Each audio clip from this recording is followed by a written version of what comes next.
अब मंगलवार को दिल्ली के अलावा देश के अलग अलग राज्य में भी कैसे प्रोटेस्ट हुए हैं, आपको दिखाते हैं इस रिपोर्ट में।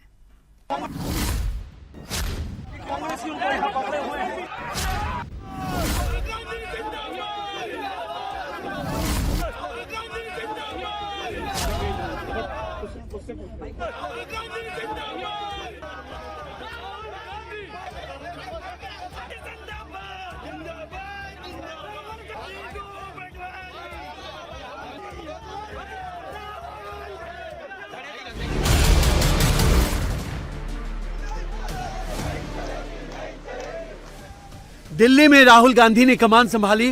पेपर लीक के मुद्दे से जंतर मंतर पर शुरू हुए आंदोलन को पूरी तरह राजनीतिक रंग दे दिया। पीएम आवास के बाहर अचानक धरने पर बैठे, फिर हिरासत और रिहाई। दिल्ली में सारे घटनाक्रम ने कांग्रेस के बाकी कार्यकर्ताओं को भी पूरे देश में मैसेज भिजवा दिया।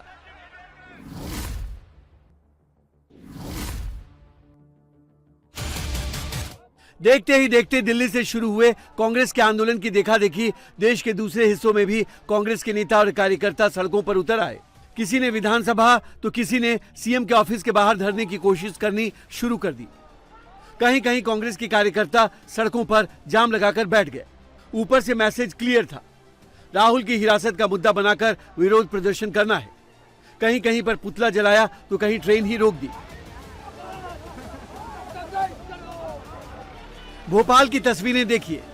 राहुल गांधी को हिरासत में लिए जाने का विरोध करने उतरे कांग्रेस के नेताओं ने पहले विधानसभा के अंदर डेरा डाला, फिर राजभवन का घेराव करने के लिए आगे बढ़े। इस बीच कांग्रेस के प्रदेश अध्यक्ष जीतू पटवारी को पुलिस ने हिरासत में ले लिया। इसके बाद कांग्रेस विधायकों ने विधानसभा परिसर में मुख्यमंत्री के दफ्तर के सामने धरना शुरू कर दिया। कांग्रेस के लीडर कैलाश विजयवर्गीय के बयान पर इस्तीफे की मांग भी कर रहे हैं।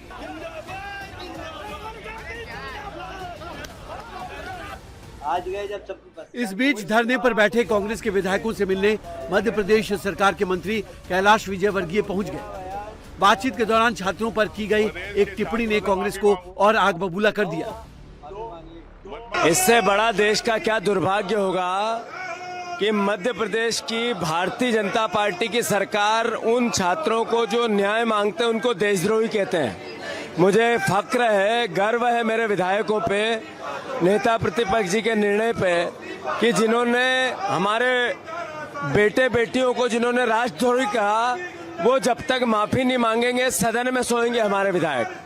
कैलाश विजयवर्गीय हर बार देश का अपमान करते हैं। वापस परीक्षा कराई, उसमें लगभग 21 लाख बच्चे बैठे और बैठकर उन्होंने परीक्षा दी और उसमें से बहुत सारे बच्चों का एडमिशन भी हो गया। पर अब वे सब लोग जो मोदी जी के विरोधी हैं, वो सब इकट्ठे होकर देश में सामाजिक समरसता का ताना बाना कमजोर करने के लिए अराजकता फैलाने की कोशिश कर रहे हैं। इसमें समझदार देश की जनता उनके चेहरे पहचानती है और इसलिए मुझे लगता है कि यह आंदोलन प्रायोजित आंदोलन है और कुछ उसमें इस प्रकार के लोग हैं जो सरकार विरोधी है, मोदी जी विरोधी है, वो सब आकर एक मंच पर बैठकर सरकार को बदनाम करने की साजिश कर। भोपाल में कांग्रेस के नेताओं के प्रदर्शन ने जोर पकड़ा तो मध्य प्रदेश के दूसरे शहरों में भी कार्यकर्ता जोश में आ गए। ये 3 तस्वीरें मध्य प्रदेश के अलग अलग शहरों की हैं।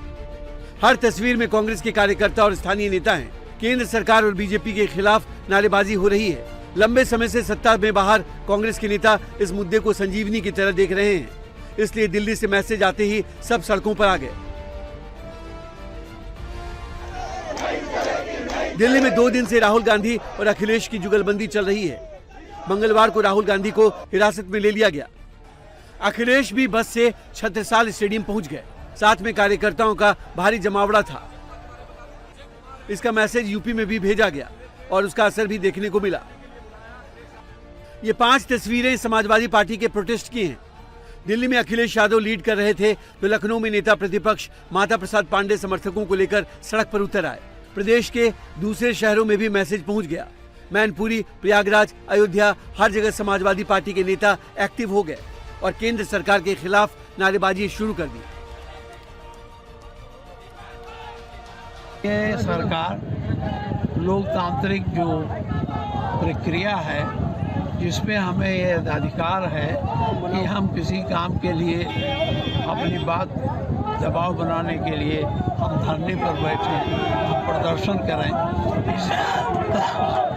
सरकार को बहुत अधिक हस्तक्षेप की जरूरत नहीं पड़ती। हम अपनी बात मनवाने के लिए इस तरह कार्रवाई करते हैं। ये राजनीतिक जीवन में लोकतांत्रिक प्रक्रिया का ये भी एक अंग है। दुर्भाग्य ये सरकार लोकतंत्र में विश्वास नहीं करती और लोकतांत्रिक प्रक्रियाओं को ख़त्म करना चाहती है। इसलिए ये इस तरह से अधिनायकवादी रवैया अपनाकर सबको पकड़ पकड़ के बंद कर।